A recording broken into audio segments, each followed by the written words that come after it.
Daniel Blake, a millionaire at the top of his game, is living the life of luxury, yachts, private jets, and fancy parties. He's known for his sharp business acumen and his cold heart, having worked tirelessly to build his fortune. But one fateful night, at a lavish charity gala, his world is turned upside down when his wealthy friends dare him to marry someone completely out of his world, a McDonald's worker. What starts as a joke soon spirals into a challenge that forces Daniel to confront his true self. But when love enters the picture, and tragedy strikes, Daniel is left questioning what really matters in life. Title: A millionaire is challenged to marry a McDonald's worker. But he broke down in tears when this happened. Daniel Blake's life has always been defined by success. Growing up in a poor family, he vowed never to be without money again. He worked his way through college, built a business empire from the ground up, and became one of the richest men in the country by the age of 35. Despite his wealth, Daniel is known for his cold, calculating nature. He doesn't believe in love and sees relationships as distractions. He surrounds himself with equally ambitious, wealthy friends, people who admire him but never truly know him. One evening, Daniel attends an exclusive charity gala with his closest business associates. As the night progresses and the drinks flow, a conversation begins that will change the course of his life. His friend, Richard, a fellow millionaire with a reputation for making outrageous bets, turns to Daniel with a mischievous grin. "Daniel," Richard begins, "you've got everything: money, power, influence. But I bet you couldn't survive in the real world, with real people. In fact, I dare you to marry someone completely out of your league. How about a McDonald's worker?" The table erupts in laughter, but Daniel remains silent. Richard continues, "I'll make it interesting. If you marry someone who works at McDonald's and stay married for 6 months, I'll donate $5 million to the charity of your choice." The challenge, initially absurd to Daniel, starts gnawing at him. His ego won't allow him to back down. In his mind, it's a simple task: find someone, marry them, and prove everyone wrong. It's not about love, it's about winning. The next morning, Daniel's mind is made up. He heads to the nearest McDonald's, where he spots a young woman working behind the counter. Her name is Emily Carter. She's in her mid-20s, with a warm smile and a kindness in her eyes that contrasts sharply with Daniel's icy demeanor. Emily is immediately caught off guard when Daniel, dressed in a tailored suit, strikes up a conversation with her. She's used to polite customers, but Daniel's confidence is overwhelming. He orders a coffee and, after a few awkward moments of small talk, asks her out to dinner. Emily hesitates. She's wary of his intentions, sensing something off, but eventually agrees. After all, he's charming in his own way, and she's curious about this wealthy man who seems so out of place in her world. Their first date is at a high-end restaurant, one Emily has only seen in magazines. Daniel is used to women who are impressed by his money, but Emily is different. She's humble, down-to-earth, and doesn't fawn over his wealth. She talks about her life, how she's working at McDonald's to support her family after her father passed away. Her dreams of going to nursing school are on hold because of financial struggles. Daniel is intrigued. He didn't expect to actually like her. But as the evening goes on, he realizes that Emily is unlike anyone he's ever met. She's genuine, compassionate, and completely uninterested in his money. Despite the growing connection, Daniel keeps the true reason for his pursuit hidden. To him, this is still a game, a challenge to win. But as they continue seeing each other, Emily's kindness begins to chip away at Daniel's cold exterior. As their relationship deepens, Daniel faces internal conflict. He never planned on developing real feelings for Emily, but he finds himself drawn to her in ways he didn't anticipate.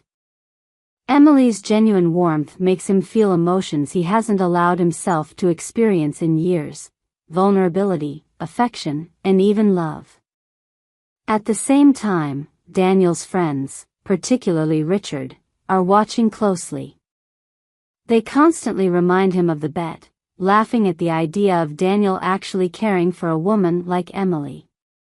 The pressure to win the challenge is immense, and Daniel feels trapped between his growing affection for Emily and his pride. Emily, meanwhile, begins to notice strange behavior from Daniel. He's distant at times, and she can tell he's hiding something. The more she opens up to him, the more she senses a wall between them. She doesn't know about the bet, but she can feel that something isn't right. One night, after a particularly tense dinner with Daniel's friends, Emily confronts him. "What are we doing, Daniel?" she asks. "I feel like there's something you're not telling me." Daniel freezes. He's never been good at being vulnerable, and the weight of the secret is becoming unbearable. He brushes off her concerns, telling her not to worry, but Emily can sense the dishonesty. As the 6-month deadline approaches, Daniel is faced with a decision. He's grown to care deeply for Emily, but he's still bound by his pride and the bet. In a moment of weakness, he decides to break things off with Emily, convincing himself that it's for the best. He's not the type of man who can give her the life she deserves, one built on love and honesty.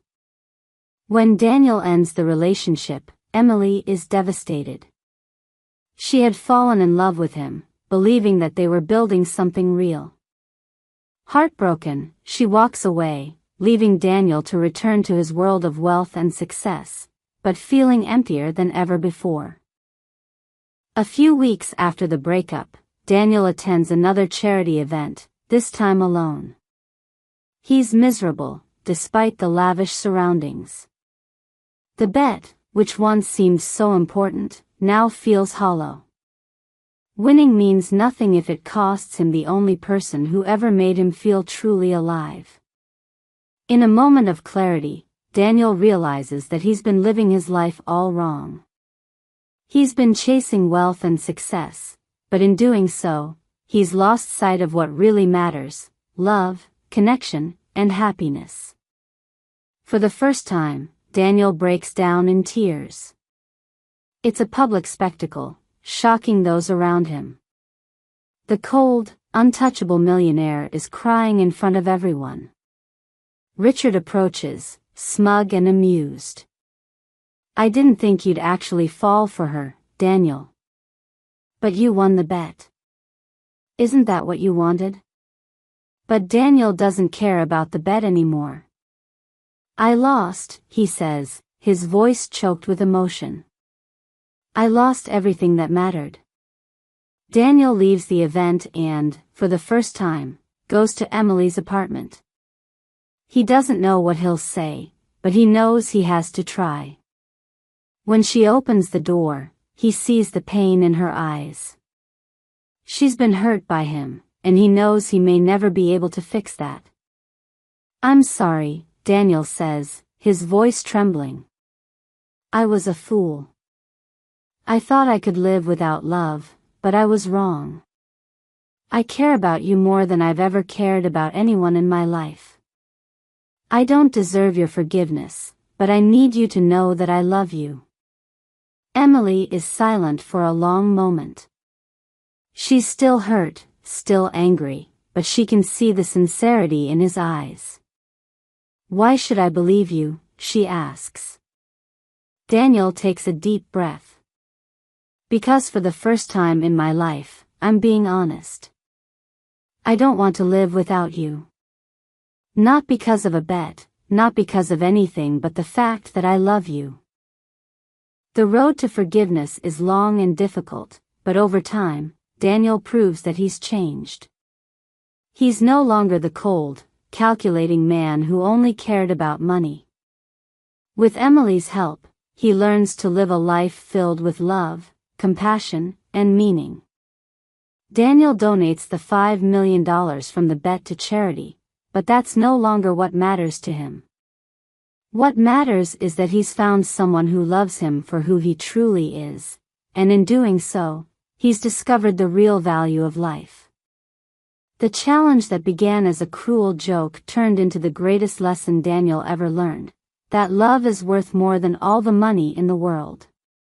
The end.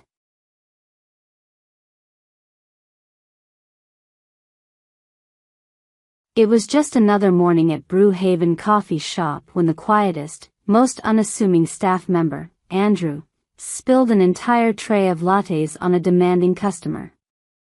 What none of his mocking coworkers realized was that Andrew wasn't just a clumsy barista, he was the heir to a multi-million-dollar business empire. Hidden behind his apron and meek demeanor was a man on a mission, to experience life as an ordinary person before taking over his family's empire. Little did he know, the shop's sweetest waitress, Emma, would not only defend him against the ridicule but also capture his heart, and change both of their lives forever. Andrew Roberts had it all, wealth, status, and a powerful name in business circles. But after losing his mother at a young age, he had grown up yearning for connection and genuine relationships. His father, Harold Roberts, a strict but well-meaning businessman, had always emphasized the importance of hard work and humility. When Andrew turned 28, Harold gave him a peculiar challenge. If you're to take over the family business, prove that you can understand the struggles of ordinary people. Work in a regular job for a year without revealing your identity or touching a dime of your inheritance.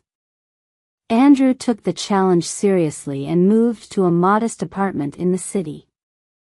Changing his last name to Reed, he landed a job at Brewhaven Coffee Shop, a bustling cafe known for its quirky staff and loyal customers. From day one, Andrew stood out not because of his charm or intelligence, but because of his awkwardness. He was slow at taking orders, often miscalculated bills, and couldn't carry more than 2 cups without trembling. His co-workers, especially the arrogant head barista, Kevin, and the snarky waitress, Lisa, found endless ways to mock him. But one person at Brewhaven didn't join in the ridicule. Emma Parker, a hard-working waitress with dreams of becoming a writer, always stepped in to defend Andrew. Everyone makes mistakes, Kevin. Why don't you help him instead of tearing him down, she'd say, her gentle voice disarming even the nastiest remarks. Emma's kindness wasn't lost on Andrew. Despite his shy nature, he found himself drawn to her warmth and humor.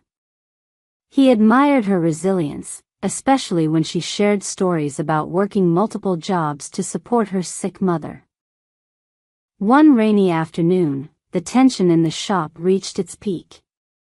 Kevin orchestrated a cruel prank, spilling coffee on Andrew and blaming him for it in front of a packed cafe. Humiliated, Andrew quietly cleaned up while customers looked on in pity. But Emma wasn't having it. "That's enough," Emma yelled, her voice echoing across the cafe. She marched up to Kevin, eyes blazing. "If you think bullying makes you look cool, you're wrong. It makes you pathetic." The cafe fell silent, and Kevin stormed off. Andrew, grateful yet embarrassed, thanked Emma later that day. It was the first time he truly opened up to her, sharing how much her kindness meant to him. As weeks turned into months, Andrew and Emma grew closer. They started spending time together outside of work, walking in the park, sharing dreams over ice cream, and laughing at Emma's attempts to teach Andrew how to make the perfect latte. But Andrew's secret weighed heavily on him. Every time Emma shared her struggles or teased him about his clumsiness, he felt a pang of guilt for not telling her the truth. One day, Emma invited Andrew to her small apartment for dinner. As they laughed over homemade pasta, she said, "You're different, Andrew. You don't care about impressing people. You're real." Her words cut deeper than she realized. That night, Andrew decided it was time to tell her the truth, but before he could, tragedy struck. Emma's mother's health took a turn for the worse. She needed an expensive surgery that Emma couldn't afford. Andrew wanted to help but knew revealing his wealth prematurely might destroy the trust they had built. Torn between his feelings and his secret, Andrew anonymously paid for the surgery. When Emma found out someone had covered the costs, she was overwhelmed with gratitude and curiosity. Who could have done this? She wondered aloud to Andrew. "I don't know anyone with that kind of money." Andrew tried to play dumb, but Emma noticed his unease. "Andrew, is there something you're not telling me?" Andrew finally confessed everything. He told Emma about his wealthy background, his father's challenge, and his growing love for her. "I didn't mean to deceive you," he said, his voice trembling. "I just wanted you to know me for who I am, not my money." Emma was stunned. She needed time to process everything. Though hurt by his secrecy, she couldn't deny her feelings for him. "You should have told me sooner," she said, "but I can see your heart, Andrew. And it's a good one." Their relationship grew stronger, and soon Andrew introduced Emma to his family. Harold was skeptical at first but warmed up to Emma after seeing how grounded and compassionate she was. The story culminated in a grand royal wedding that took the city by storm.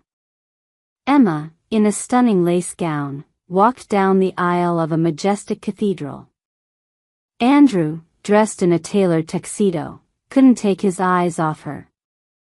As they exchanged vows, the entire Brewhaven staff watched from the pews.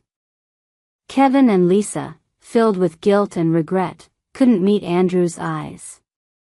During the reception, Andrew surprised everyone by giving an emotional speech. "I may have come from wealth, but Emma taught me the true meaning of riches. It's not about money, it's about love, kindness, and the people who stand by you when the world doesn't." The event was a turning point for everyone involved. Kevin apologized to Andrew, and the two eventually became friends. Emma pursued her dream of writing, with Andrew supporting her every step of the way. Andrew and Emma's love story became a tale of resilience, humility, and the power of kindness. Brewhaven continued to thrive, but now as a place filled with camaraderie and respect. And every time someone mentioned Andrew's name, it wasn't his millions they spoke of, it was the heart of gold he'd shown to the world.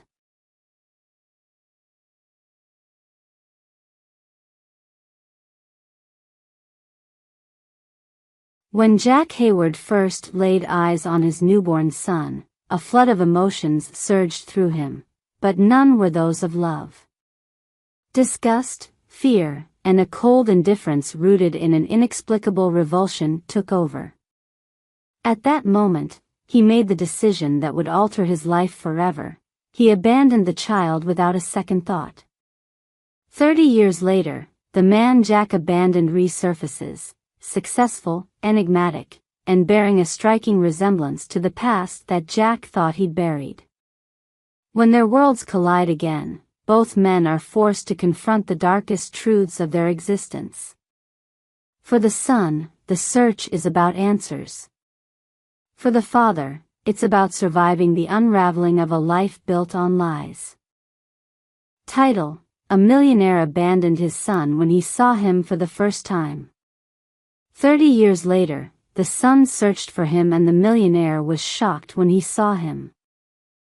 It was the summer of 1993 when Jack Hayward, a successful young businessman with a burgeoning empire, received news that his fiancée, Laura, had given birth to their first child. Jack should have been overjoyed. The son was, after all, his heir, the continuation of the Hayward legacy. But when he walked into the sterile hospital room and saw the wriggling infant swaddled in blankets, something deep within him recoiled.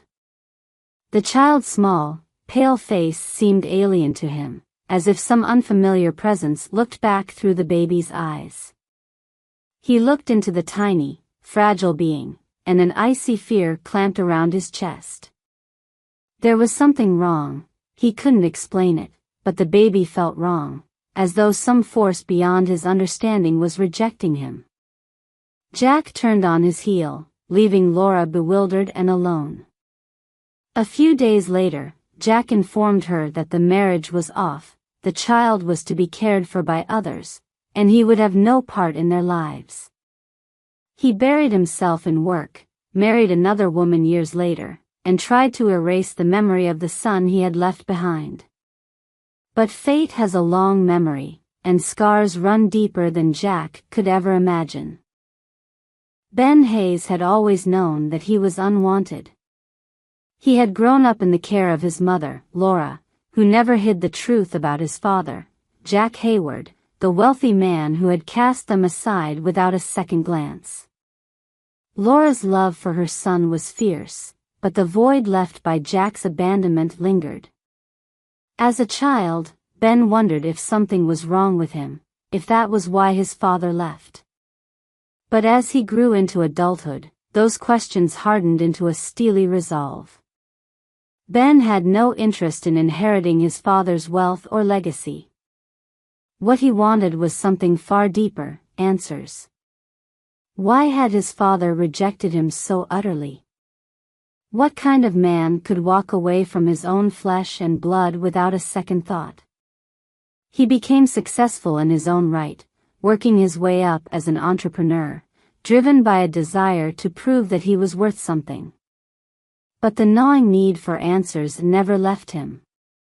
It was when Laura passed away, after years of suffering from a heart condition, that Ben finally decided to track down Jack. Armed with the cold facts of his father's existence, Ben set his plan into motion. He didn't just want to meet Jack, he wanted to confront him, to force the man to look him in the eye and explain why he had never been a part of his life. Jack Hayward, now in his 60s, had built a financial empire that spanned continents. He lived in a sprawling mansion with his second wife, Eleanor, and his 2 daughters. His life seemed perfect to the outside world, but deep inside, Jack had always been haunted by something he could never quite shake. He avoided hospitals, never held a newborn again after that day in 1993, and when Eleanor gave birth to their daughters, he hired nurses to care for them in their early years, keeping an emotional distance. One evening, Jack received an invitation to a charity event, one that his company was sponsoring. It was nothing out of the ordinary, but there was something strange about the wording of the letter, something that felt unusually personal. The night of the event, as Jack made his way through the crowd, a man approached him. Jack didn't recognize him at first, tall, confident, with an intense gaze that seemed to pierce through him. It wasn't until the man introduced himself as Ben Hayes that Jack felt the ground shift beneath him. The name hit Jack like a punch to the gut. He knew instantly who this was, the son he had abandoned 3 decades earlier. The resemblance to Laura was unmistakable, but there was something more, something hauntingly familiar in Ben's eyes. Jack felt that same revulsion, that same fear that had gripped him all those years ago. Ben's words were calm, controlled, but laced with a venom that cut through the air. I've waited 30 years for this moment. You abandoned me like I was nothing. Why? Jack stammered, his mind racing. He hadn't prepared for this, hadn't expected the ghosts of his past to come for him in the flesh. He tried to deflect, to brush off Ben's accusations, but the younger man was relentless. "You've lived a life of luxury, of privilege, while I had to scrape by, wondering what I did wrong. You owe me an explanation." As Ben continued to press for answers, Jack finally cracked. He revealed the truth, something he had never told anyone, not even his wife. "I don't know why I left you," Jack admitted, his voice shaky. "But there was something about you, something in your eyes that terrified me. I've never understood it, but I couldn't be near you." Ben was furious. "You abandoned me because of some irrational fear? That's it?" Jack hesitated, then spoke the words that would change everything. "It wasn't just fear. There was something else. When I looked at you, I saw my father." The room went silent. Jack's father had died long before Ben was born, but Jack described a chilling resemblance, one that went beyond mere genetics. It was as though Ben had inherited not just the Hayward looks, but something darker, something twisted from Jack's father, a man known for his cruelty and malice. Jack had been afraid that Ben would become like his father, a man who had terrorized Jack's family for years. That fear had paralyzed him, driving him to abandon his own son. But as Jack looked into Ben's eyes now, he realized the truth. He hadn't been running from Ben. He had been running from himself. Ben was shaken by the revelation, but it didn't absolve Jack of his sins. "You didn't give me a chance," he said, his voice thick with emotion. "You let your fear control you, and in doing so, you ruined both of our lives." Jack, for the first time in his life, felt a deep sense of remorse. "I was wrong," he admitted. "I should have been there for you, no matter what. But I didn't know how. I've spent my whole life trying to outrun my father's shadow, and in the process, I became just like him." The words hung heavy in the air. Ben, torn between anger and a strange sense of pity, knew that this was the moment he had been waiting for, his father's acknowledgement of the pain he had caused. But it wasn't enough. It would never be enough. "You don't get to apologize and think that makes it all better," Ben said, standing tall. "I came here for answers, and I got them. But that doesn't mean I forgive you." Jack nodded, knowing that forgiveness was something he might never earn. In the weeks that followed, Jack tried to reach out to Ben, but the younger man remained distant. He had gotten what he came for, the truth, but the wounds ran too deep to heal overnight. Jack, on the other hand, was left to grapple with the consequences of his actions. He had lost his son long ago, and now he had to live with the knowledge that he had failed him in the most fundamental way. His empire, his wealth, none of it could fill the void left by the family he had torn apart. Ben, though scarred by the past, found a strange sense of closure. He had confronted the man who had abandoned him, and in doing so, he had reclaimed his own story. He would never be like his father. He would break the cycle of fear and abandonment that had defined the Hayward men for generations. As for Jack, he would spend the rest of his days haunted by the face of the son he had once feared, a face that now, more than ever, reminded him of the man he had become. The end.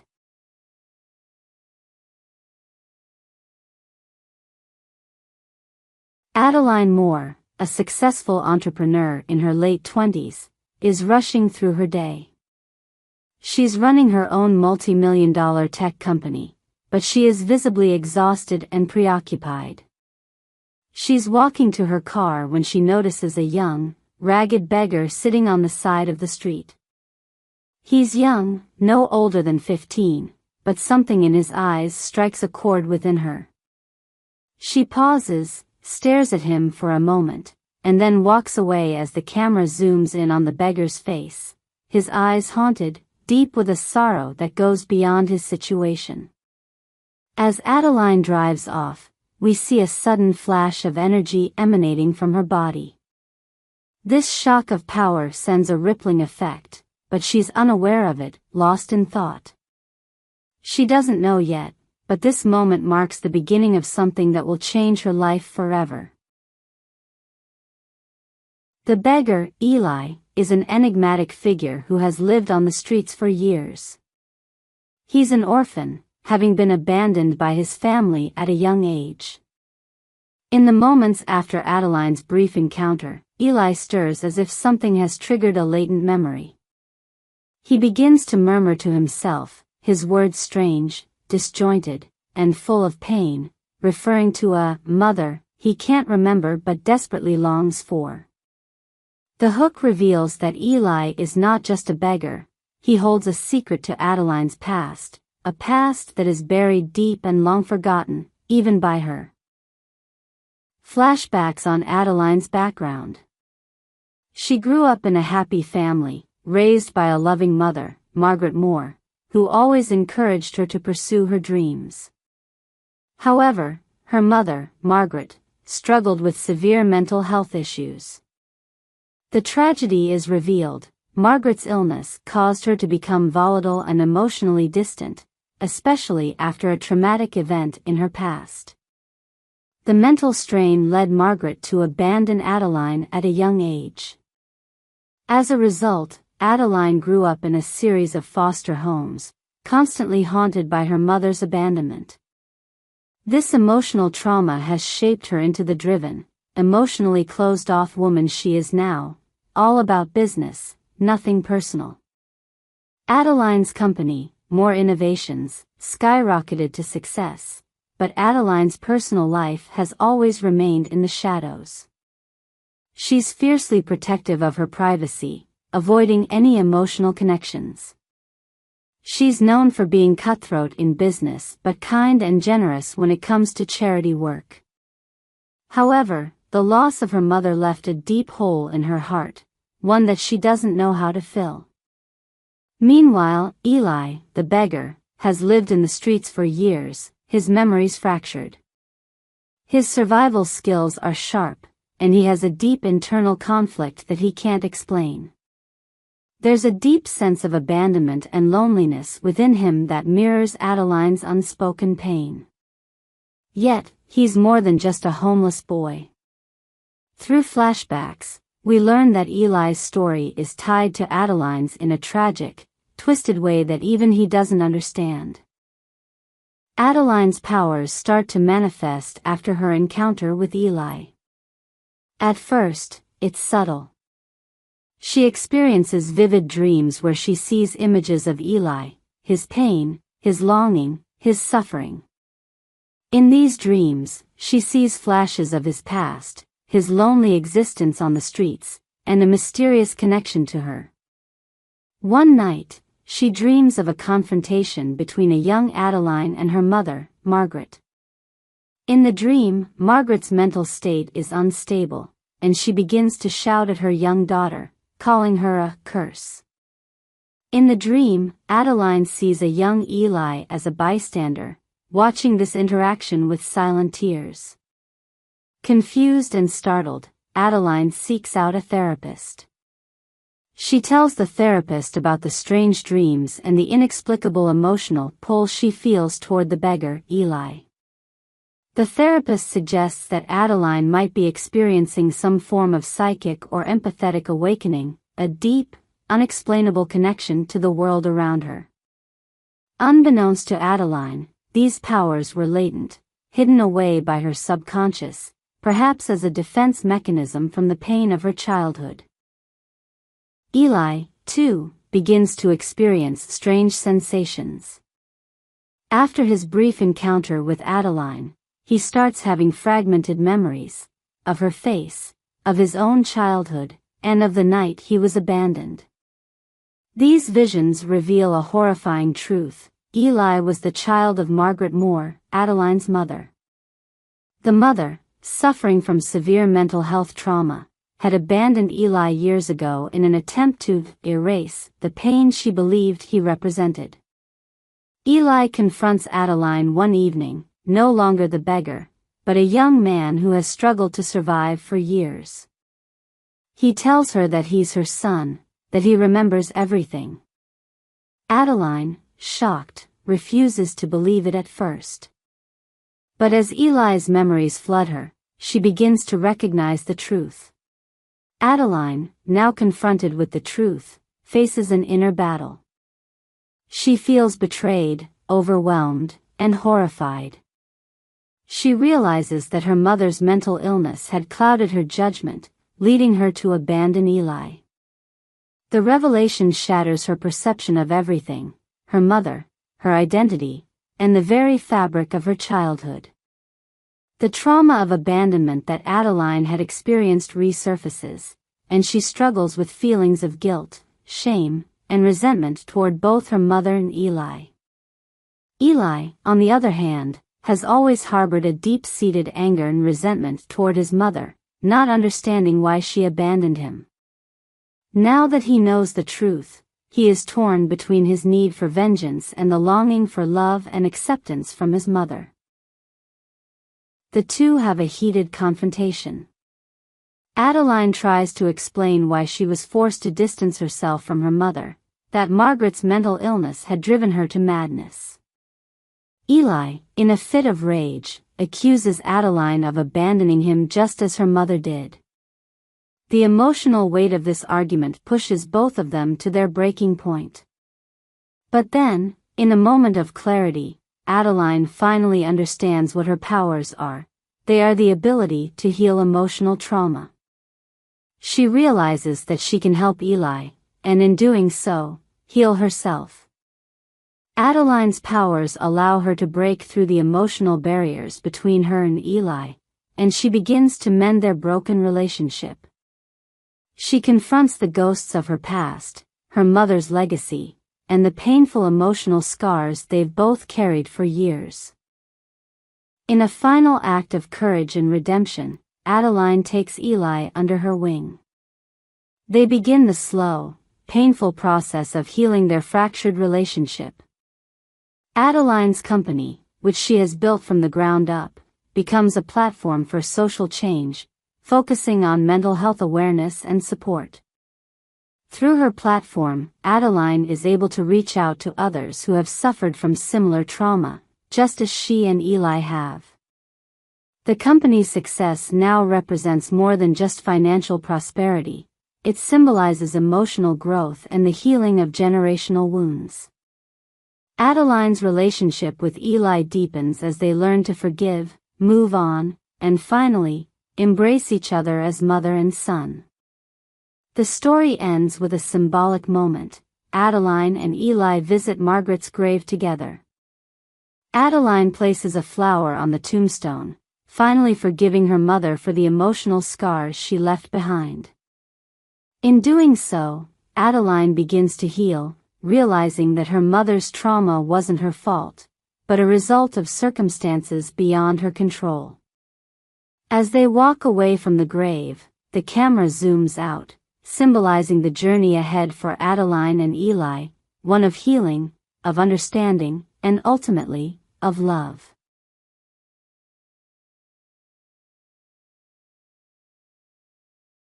Jake Carson, a humble mechanic, had never expected his life to take an extraordinary turn. It was a rainy, cold evening when a mysterious woman knocked on the door of his garage, soaked to the bone, her car broken down on a lonely highway.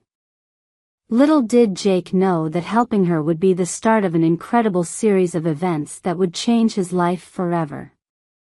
2 days later, a helicopter landed in front of his small home, and what followed left him stunned and conflicted, forcing him to confront questions of loyalty, sacrifice, and fate.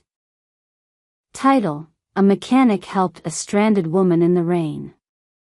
2 days later, a helicopter landed in front of his house. Jake Carson was the kind of man people relied on. With his well-worn jeans, grease-stained hands, and a heart of gold. He'd been fixing cars in the small town of Ridgewood for as long as anyone could remember. His garage wasn't much, but it was home. He worked alone, running a small but steady business that kept him comfortable, though far from wealthy. Jake lived in a modest house on the outskirts of town, surrounded by woods, his nearest neighbor miles away. He liked the solitude. On a cold autumn evening, just as Jake was closing up for the night, a violent storm hit. The rain came down in sheets, and the sky was dark as pitch. As he locked the garage doors, a pair of headlights appeared in the distance, struggling through the storm toward him. Moments later, a sleek black car, barely visible through the rain, rolled to a stop in front of his garage. A woman emerged from the car, drenched and shivering, her face shadowed beneath a wide-brimmed hat. Her clothes, though soaked, were elegant, out of place in the rugged surroundings. "Can you help me?" she asked, her voice trembling. "My car broke down a few miles back, and I don't know what to do." Jake, ever the gentleman, couldn't refuse. "Sure thing," he said, grabbing his tools. "You're lucky you found me. This stretch of road doesn't see much traffic at this hour." The woman's name was Elena, and as Jake worked on her car, they exchanged small talk. She was polite but distant, revealing little about herself. All she shared was that she was passing through town on business. Despite her reserved nature, Jake couldn't shake the feeling that there was something more to her story. When he finally got her car running, Elena thanked him profusely and offered him a large sum of money, far more than the job was worth. Jake waved it off. "Just doing my job," he said. "Take care." As Elena drove off into the storm, Jake thought little of it. He'd helped strangers before, his life had always been simple, predictable. But something about this encounter gnawed at him. 2 days passed, and the memory of the mysterious woman began to fade. Jake continued with his routine, working on cars, drinking his morning coffee on the porch, and occasionally chatting with the locals who stopped by his garage. Then, on the third morning, something entirely unexpected happened. Jake was just finishing breakfast when he heard a strange noise outside. It was a low, rumbling sound, unlike anything he'd ever heard. As he stepped outside, his heart skipped a beat. A helicopter was descending, right in front of his house, its blades whipping the air into a frenzy. The landing was precise, controlled, and the machine itself looked expensive, far beyond anything he'd expect to see in Ridgewood. Before Jake could process what was happening, the helicopter door swung open, and out stepped Elena, the same woman he had helped 2 nights ago. This time, she wasn't alone. 2 men in dark suits followed her, their expressions stern and purposeful. Jake's mind raced. What was going on? Why was she back? And why on earth did she arrive in a helicopter? Elena approached him, her demeanor calm but intense.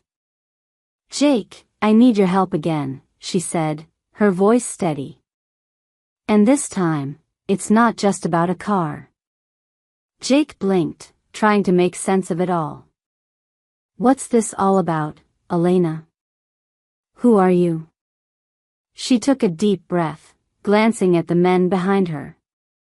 "There's no easy way to explain this, but you're in danger. The people I work for, they know about you, and they're not happy." Over the next hour, Elena revealed the shocking truth.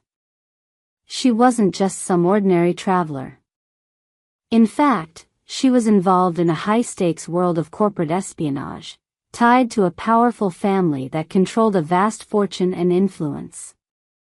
The car breakdown that night had been a ruse, a cover for her to escape surveillance. She had chosen Jake's garage randomly, but in doing so, she had inadvertently put him in the crosshairs of dangerous people.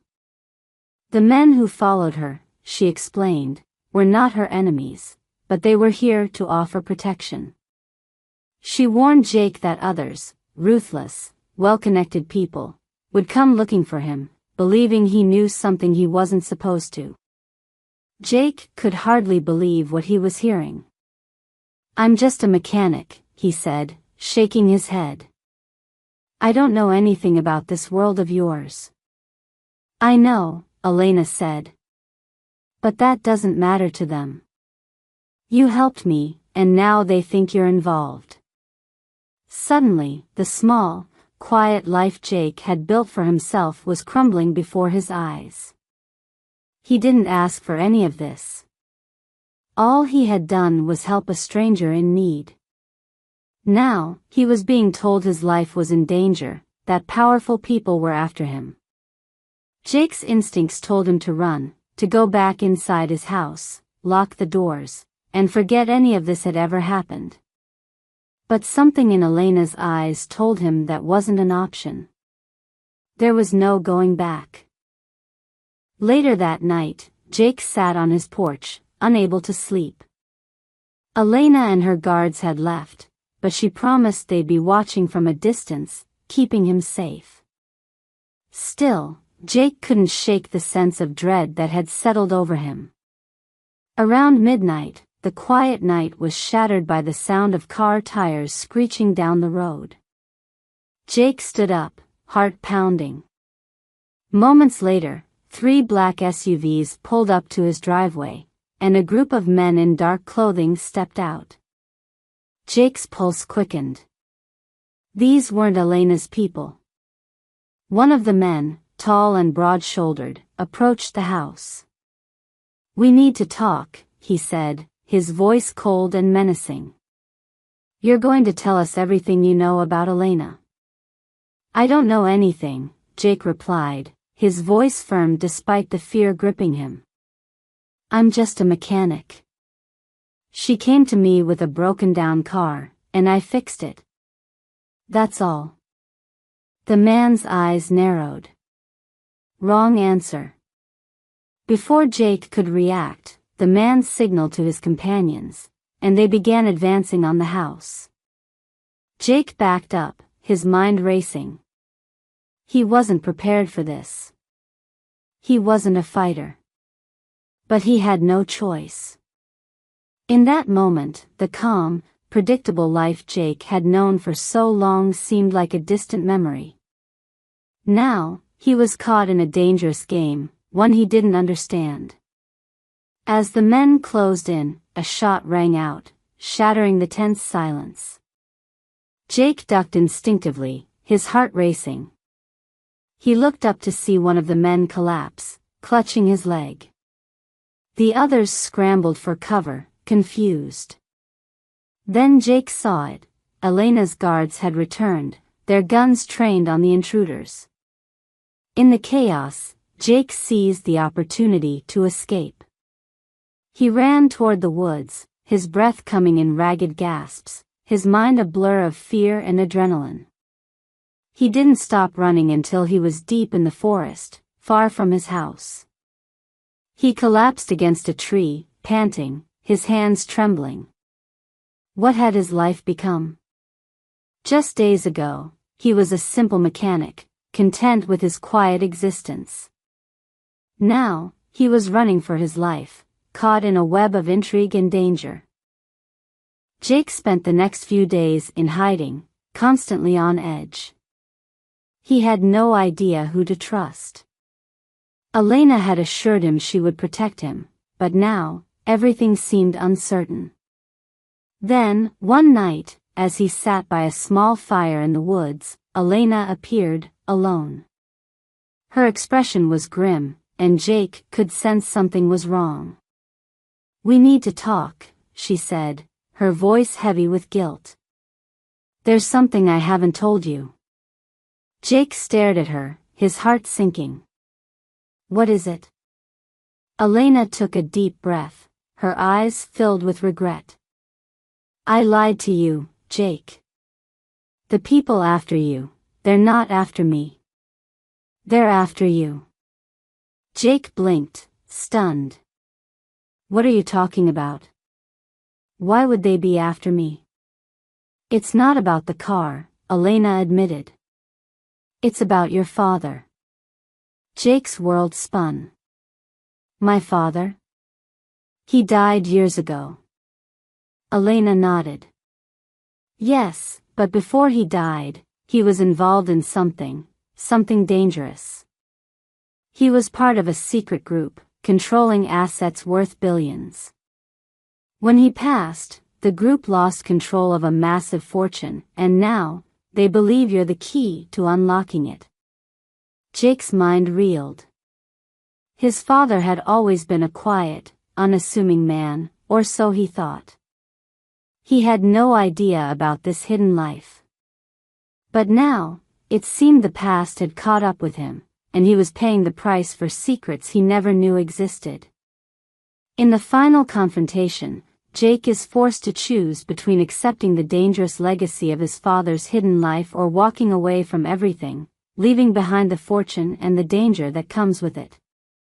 After a harrowing battle with those seeking the fortune, Jake ultimately chooses to let go of the past, determined to forge his own path, free from the weight of secrets. Elena, too, disappears, leaving behind only a note expressing her regret for dragging Jake into a world he never asked to be part of.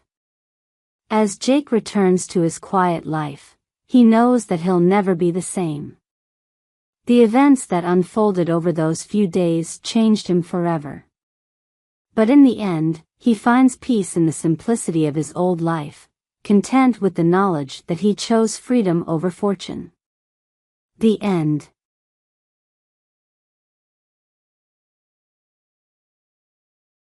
The millionaire Henry Alistair walked into the orphanage with an air of confidence and grandeur, unaware that a simple lapse, forgetting his wallet, would unravel a series of events that would forever change his life. The orphan's unexpected request would bring him face to face with a heartbreaking truth and force him to confront the emptiness his wealth could never fill. Title: A millionaire visits an orphanage and forgets his wallet. What the orphan asked him in return made him break down in tears. Henry Alistair, a man in his mid-40s, had amassed his fortune through smart investments and an insatiable drive to succeed. His mansion stood atop a hill, overlooking the city, a monument to his hard-earned success. He was celebrated, envied, and admired by those around him. However, behind the shimmering facade, Henry led a solitary life. His vast fortune, though comforting, had long since failed to bring him happiness. Henry's charitable endeavors were purely for appearances. He donated millions to causes, attended lavish fundraisers, and graced magazine covers, yet he rarely engaged with the people his money supposedly helped. He viewed philanthropy as just another business deal, transactional and distant. One rainy afternoon, however, Henry's personal assistant, Karen, informed him of a scheduled visit to a local orphanage, the Haven Home for Children. It was a PR move, something his publicist had arranged to soften his public image. Henry, reluctantly, agreed to go. The orphanage was located in the poorer district of town, far removed from the opulence Henry was accustomed to. As his sleek black car pulled up to the entrance, he felt a twinge of discomfort.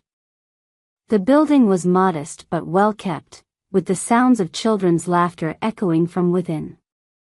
As Henry stepped inside, the headmistress, Miss Abigail, greeted him warmly. She was an elderly woman with a gentle smile, dressed in simple clothes that matched the humble surroundings. Henry's presence was met with a mixture of excitement and curiosity from the children, who gathered around, eager to meet the mysterious, rich man they had only heard about in stories. As the children flocked to him, Henry awkwardly offered polite smiles. He found himself reaching into his jacket pocket to retrieve his wallet, intending to make a generous donation to satisfy the press. But to his dismay, it wasn't there. He had forgotten it. Embarrassed, Henry explained the situation to Miss Abigail, who smiled kindly and assured him it was of no consequence. But one child, a small boy no older than 7, caught Henry's attention. The boy, with large, soulful eyes and a shy demeanor, slowly approached him. "Excuse me, mister," the boy said softly. "If you can't give money today, can I ask for something else instead?" Henry was intrigued but slightly apprehensive.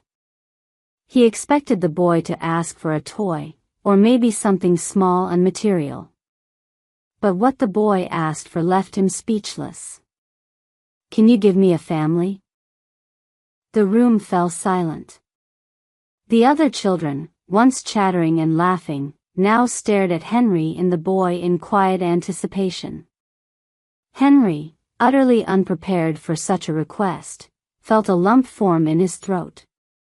His usual confident demeanor wavered as he struggled to find the right words.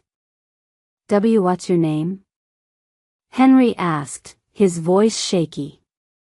"David," the boy replied. Henry knelt down to meet David's gaze, unsure of how to respond.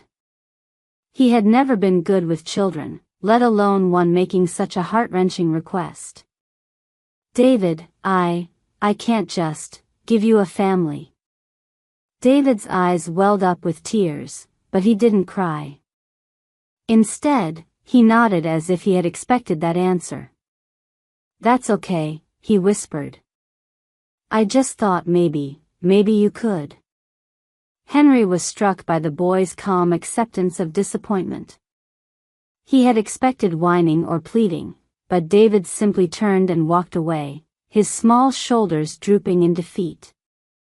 The other children resumed their play, though the atmosphere remained subdued. Miss Abigail, sensing Henry's discomfort, gently guided him to her office for some privacy. There, she explained David's story. He had been abandoned at the orphanage as a baby, left at their doorstep with no note or clue as to his origins. Despite efforts to find him a home, David had remained at the orphanage his entire life. He had watched as other children were adopted, but for reasons no one could explain, no family had ever chosen him. "He's a quiet boy, but he's always been hopeful," Miss Abigail said softly. "But as he's gotten older, I think he's starting to realize that his dream might never come true." Henry listened, feeling a strange mix of guilt and sorrow. He had never considered how deep the emotional scars of these children might be. In his world, problems were solved with money, but no amount of wealth could fix what David was missing. "Is there anything I can do?" Henry asked, unsure of his own question. Miss Abigail smiled sadly. "I think what David wants can't be bought, Mr. Alastair." Henry left the orphanage that day feeling hollow. For the first time in years, he couldn't shake the encounter. David's request had burrowed into his mind, gnawing at him in ways he couldn't understand. He had everything, a mansion, cars, investments, but what did it all mean if a little boy's simple request could break him like this? As the days passed, Henry found himself thinking about David constantly. He tried to distract himself with work, with parties, with anything that could numb the nagging feeling that something was missing in his life. But nothing worked. No amount of wealth or distraction could fill the growing void inside him. Then one night, unable to sleep, Henry made a decision. He would return to the orphanage, not as a wealthy benefactor, but as a man seeking answers. He needed to understand why David's words had affected him so deeply. When Henry arrived back at the Haven Home for Children, Miss Abigail was surprised to see him.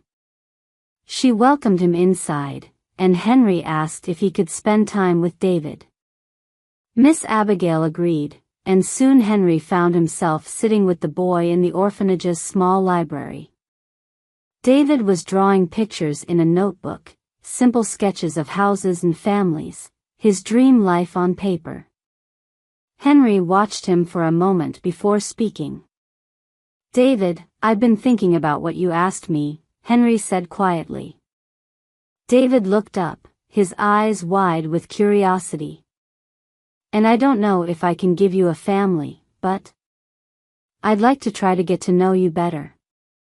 Would you like that?" David's face lit up with cautious hope. "Really?"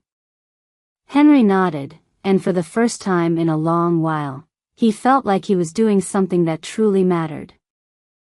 Over the following weeks, Henry visited the orphanage regularly, spending more time with David and the other children.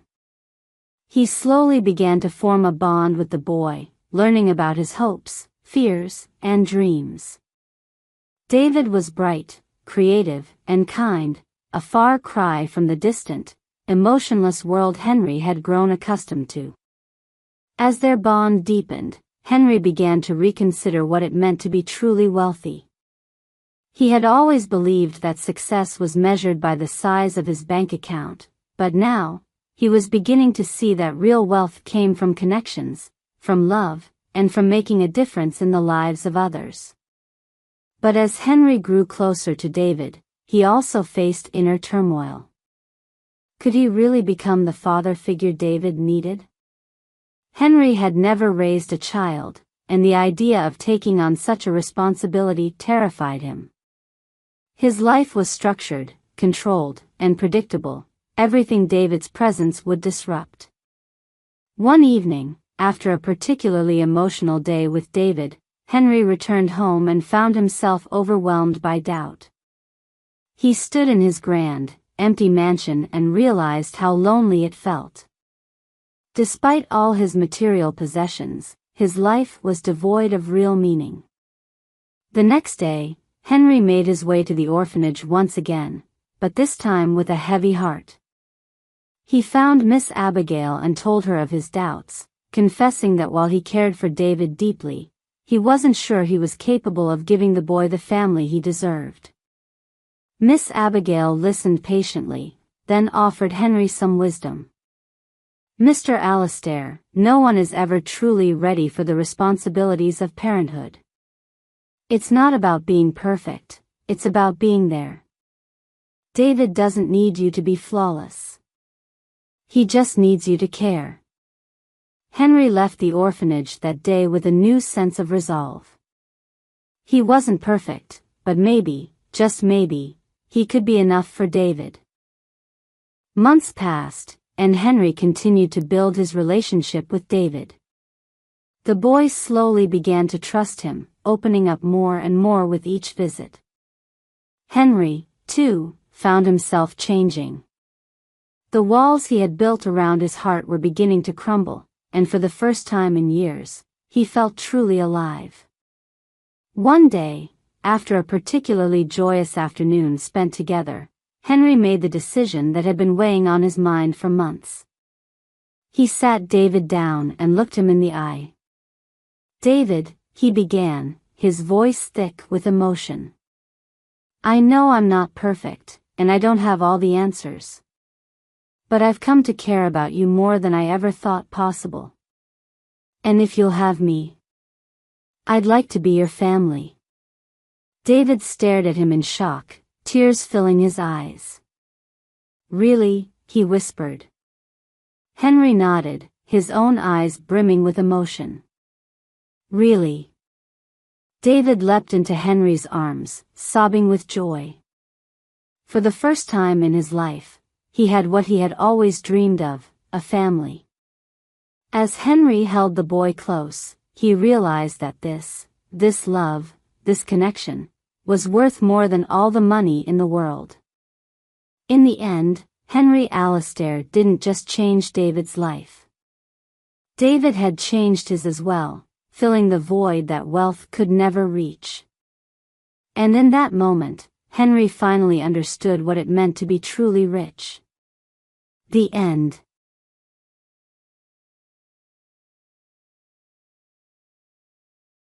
Maria sat at the edge of the bed, clutching her swollen belly as tears streamed down her face.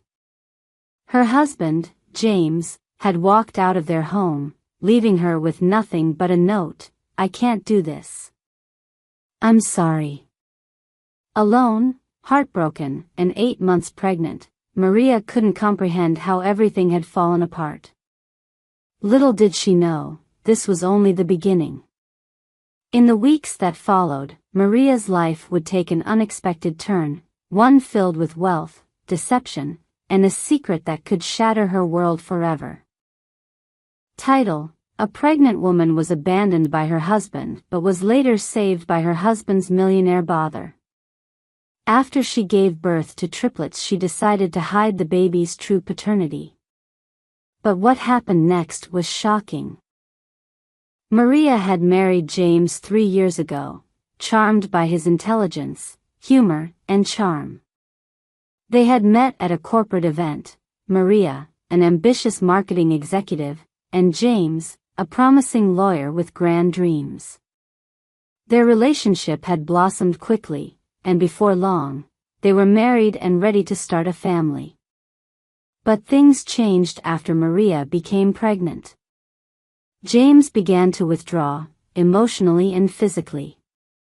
He became distant, his once loving words replaced by cold silences and late nights out with friends. Maria, blinded by love, tried to be patient, thinking it was just the stress of impending fatherhood. She didn't realize that James was feeling trapped by the responsibility that came with the pregnancy. He was not ready for the life they were building. One stormy night, when Maria was 8 months pregnant, James packed his bags and left without a second thought, leaving Maria utterly devastated. He took his savings and vanished, severing all communication. Maria was left with a crumbling apartment, unpaid bills, and the fear of how she would raise a child, or so she thought, not knowing she was carrying 3. When James left, Maria's world collapsed. The neighbors whispered, her friends tried to reach out, but she shut everyone out. Each night was a battle with loneliness and fear. She didn't want to move back in with her parents. They lived miles away in a small town, and Maria felt too ashamed to face them after her seemingly perfect life had fallen apart. It wasn't long after James left that Daniel, James's older brother, appeared on her doorstep. Maria hadn't spoken to Daniel in months, knowing the brothers had always had a strained relationship. Daniel had taken a completely different path from James. Where James was ambitious but reckless, Daniel was the epitome of stability and success. A self-made millionaire, Daniel had built a tech empire from the ground up and was often regarded as the golden child of the family. But Daniel hadn't come to gloat. He had heard from mutual friends about Maria's predicament and felt compelled to help. Despite their estrangement, Daniel still cared about his brother's wife and their unborn child. When Maria opened the door to see him standing there, she burst into tears, overwhelmed by a mixture of relief and confusion. "I'm here to help, Maria," Daniel said gently. "You don't have to go through this alone." Initially hesitant, Maria eventually agreed to let Daniel help her. He moved her into a luxurious house he owned just outside the city and provided her with financial support to ensure that she and the baby were well cared for.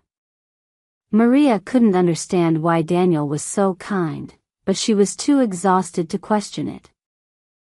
A month later, Maria went into labor. After a grueling delivery, she was told that she had not just one child but 3 triplets. The news both elated and overwhelmed her, but Maria felt a renewed sense of purpose as she cradled her 3 beautiful babies, 2 boys and a girl. During her recovery, Daniel visited frequently, taking a more active role than Maria had expected. He helped with the hospital bills, hired a live-in nanny, and was constantly around, offering comfort and support. Maria couldn't help but notice how much more attentive Daniel was than James had ever been. He was kind, patient, and genuinely cared for the children. But as time passed, Maria began to notice something strange. The more the babies grew, the more they began to resemble Daniel, not James. It wasn't just the subtle features like eye color or hair texture, it was the unmistakable likeness that couldn't be ignored. Maria's heart sank as she realized the truth. In a moment of weakness, long before James had left her, Maria had had a brief affair with Daniel.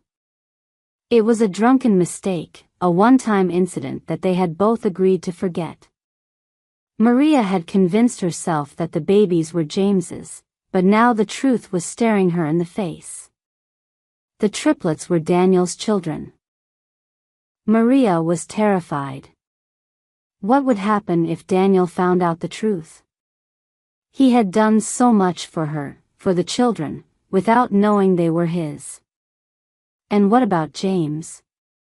Despite abandoning her, he was still legally her husband. If the truth came out, it would ruin everything. Maria made a difficult decision. She would keep the baby's true paternity a secret. Daniel was already acting as a father figure, and she rationalized that nothing would change. If anything, she thought, it might be better this way. Daniel had proven to be more reliable than James ever was. However, secrets have a way of surfacing, and Maria's decision led to an increasingly tangled web of lies. Daniel's presence in her life grew stronger, and he began hinting at wanting to build a life with Maria and the children. He had fallen in love with her, despite everything, and Maria found herself torn between the comfort and stability Daniel offered and the shame of her deceit. To complicate matters, James returned unexpectedly one day, disheveled and full of apologies. He begged Maria to take him back, saying he had made a huge mistake leaving her. Maria was in disbelief. Not only had James come back after abandoning her, but now she had to navigate her feelings for Daniel while maintaining the lie about the children's true father. James didn't seem to notice how much the triplets resembled his brother. Or maybe he was too blinded by guilt to see the truth. He tried to slip back into their lives, but Maria could feel the tension mounting. Every time James held the babies, Maria felt a pang of fear. What if he realized? What if he knew? Daniel, too, began to grow suspicious, noticing the children's features but saying nothing. One evening, everything came crashing down. James had come over for dinner, trying to mend the fractured relationship with Maria. As he played with the children, Daniel arrived unannounced, his eyes narrowing as he saw James and Maria together with the kids. The tension in the room was palpable. "I need to talk to you," Daniel said, pulling Maria aside. "There's something I've been wanting to ask." Maria's heart pounded in her chest as Daniel's gaze bore into hers. "Maria," he started, his voice heavy with emotion, "those kids, they're mine, aren't they?" Time seemed to freeze as Maria stood there, speechless, her world crumbling around her. The truth had finally caught up to her, and there was no escaping it. She could feel James's eyes on her, confused but curious. The silence was broken by the sound of James's voice. "What is he talking about, Maria?" Her throat tightened as she struggled to find the words. Tears filled her eyes as she finally admitted the truth. "Yes," she whispered, "they're Daniel's." James recoiled, shock and betrayal etched across his face. "How could you do this?" he yelled. "How could you lie to me?" But Daniel's reaction was different. He didn't yell or rage. Instead, he simply looked at Maria, his face a mixture of hurt and understanding. "Why didn't you tell me?" he asked softly. Maria broke down, sobbing as she explained how afraid she had been, how she didn't want to destroy everything they had built. But the damage was done. In the aftermath of the revelation, Maria was left to pick up the pieces of her shattered life. James, feeling betrayed and humiliated, left again, this time for good. He filed for divorce, severing all ties with Maria and the children. He wanted nothing to do with her or the life she had built with Daniel. Daniel, on the other hand, stayed. Despite the pain of the deception, he couldn't walk away from Maria or the children. He loved them, and now that he knew the truth, he was determined to be a father to his children. It wasn't an easy path forward. Maria and Daniel's relationship was fraught with tension, trust issues, and the lingering guilt of their past actions. But over time, they began to rebuild, slowly, cautiously. Maria learned that love wasn't always about perfection but about forgiveness, understanding, and perseverance. The scandal of their relationship faded as the years passed, and Maria found solace in the family she had with Daniel. The triplets, blissfully unaware of the chaos that surrounded their birth, grew up in a home filled with love and care. But the secret of their conception, of how everything had begun with betrayal, remained a quiet shadow, a reminder of the choices that had led them to where they were. Maria's life had taken turns she never could have imagined, filled with heartbreak, deception, and redemption. But in the end, she found a new kind of happiness, one built on truth, no matter how painful it had been to get there. Maria's journey from abandonment to finding a new family was one of survival, love, and acceptance. She learned that no matter how tangled life's web of lies and secrets may become, the truth always finds a way to come to light. And when it does, it has the power to heal, even after breaking you apart. In the end, Maria, Daniel, and their children found a way to move forward, together, imperfect, but whole. The end.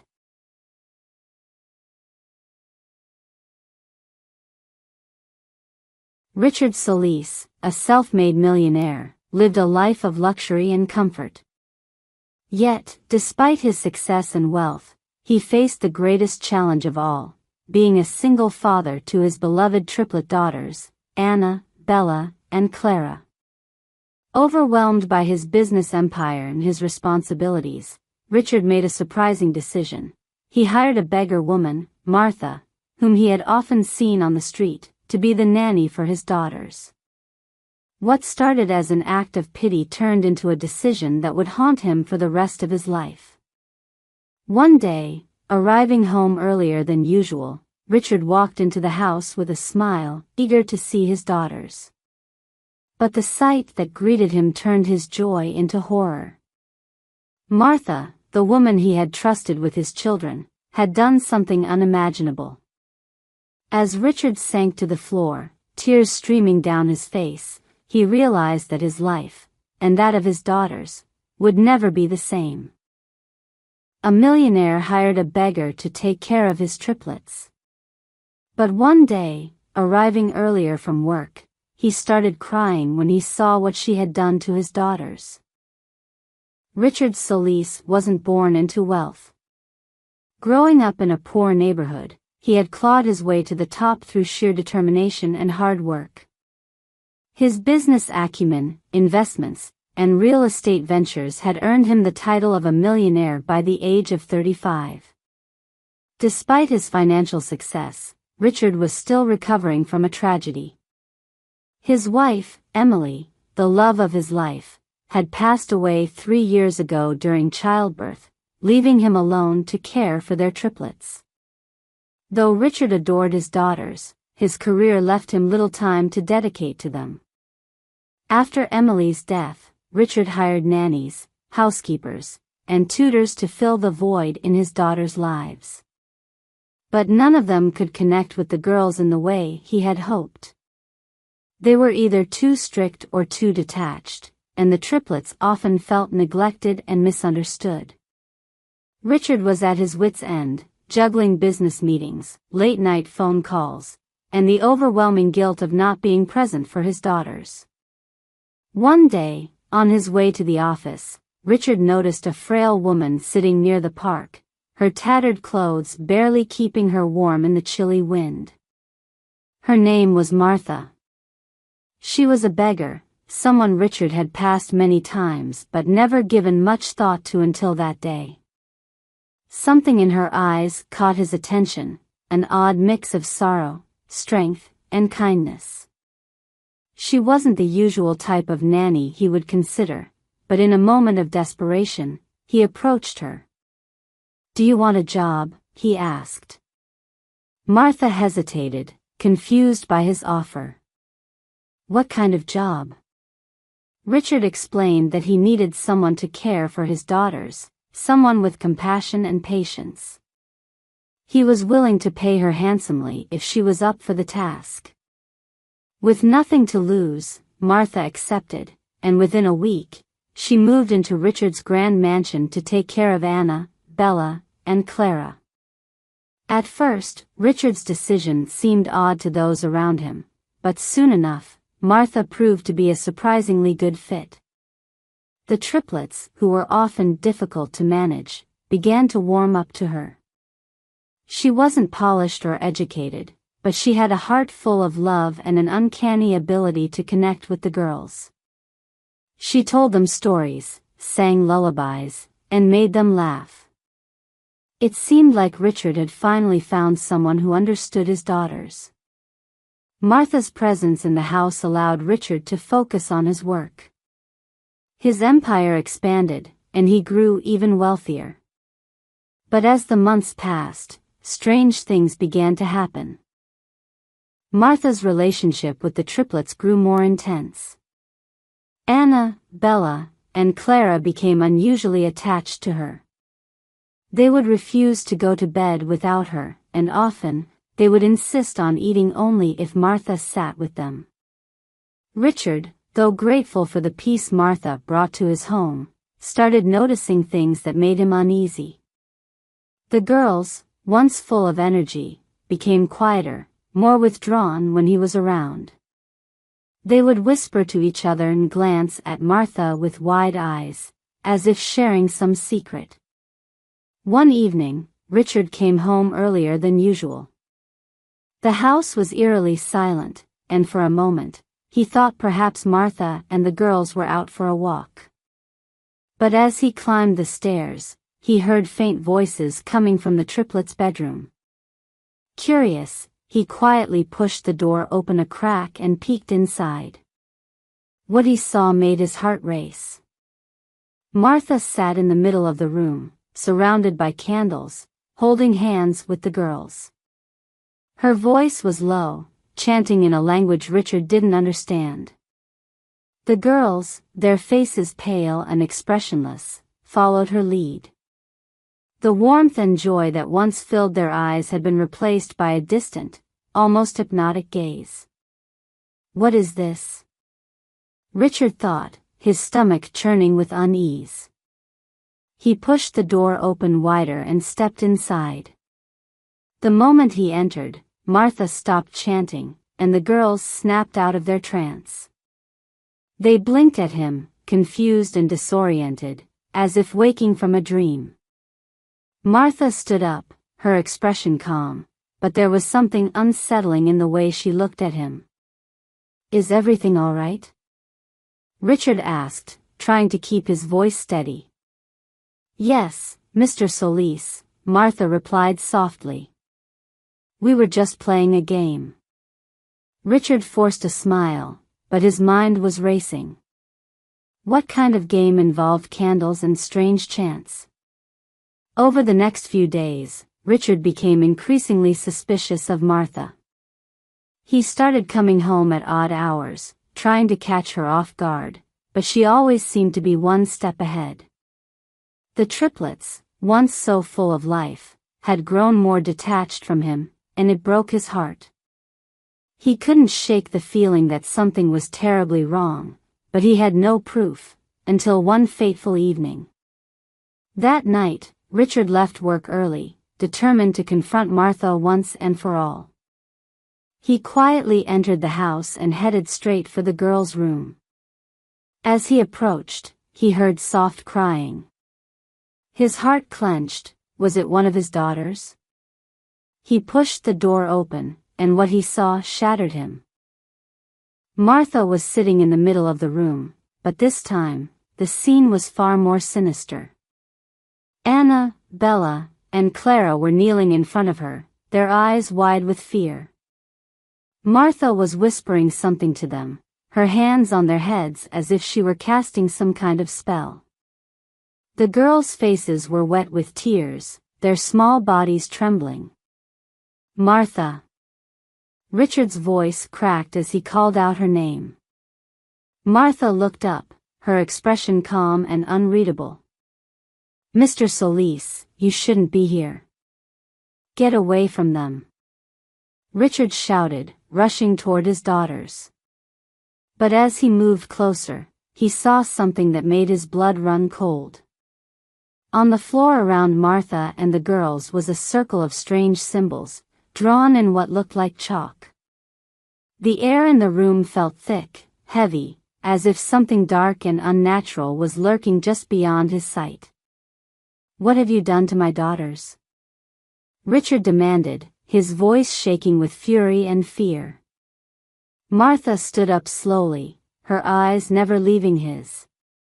I've been protecting them, Mr. Solis, she said quietly. From things you cannot understand. Richard's world spiraled into chaos.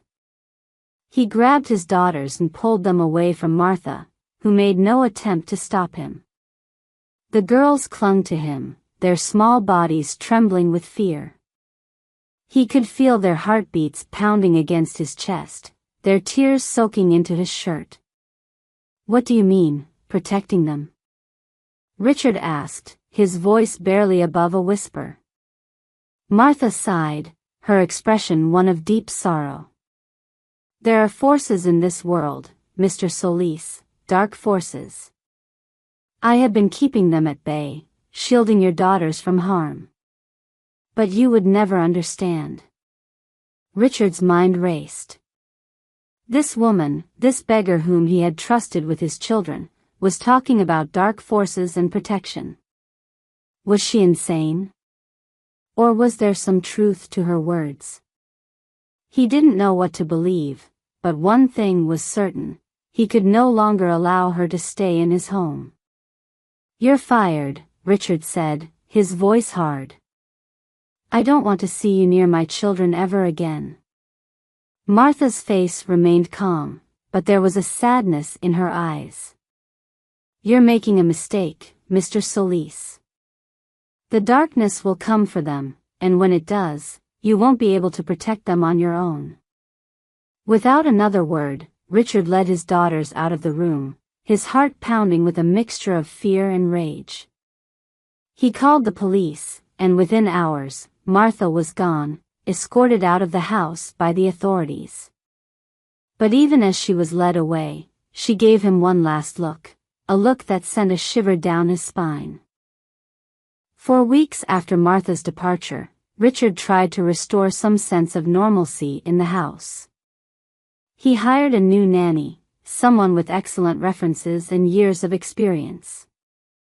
But no matter what he did, the triplets remained distant, their once bright eyes now clouded with fear and confusion. They no longer laughed, no longer played, and their nights were filled with nightmares. Richard, too, was haunted by what he had seen that night. He couldn't shake the feeling that something terrible was coming, something dark and dangerous. He began having nightmares of his own, dreams in which he saw Martha standing at the foot of his daughters' beds, her eyes glowing with an unnatural light. One night, he awoke to the sound of his daughters screaming. He rushed to their room, his heart pounding in his chest.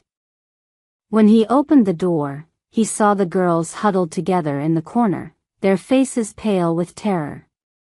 "Daddy, it's here," Anna whispered, her voice trembling. Richard's blood ran cold. "What's here?" "The darkness," Clara replied, her voice barely audible. "Just like Martha said." Suddenly, the room grew cold, and Richard felt a presence, a dark, malevolent force that seemed to seep into the very walls of the house. He could feel it watching him, waiting, and for the first time in his life, Richard felt truly powerless. In that moment, he realized that Martha hadn't been lying. She had been protecting his daughters from something far beyond his understanding. And now, without her, that darkness had come for them. Desperate, Richard did the only thing he could think of. He gathered his daughters and left the house, fleeing into the night.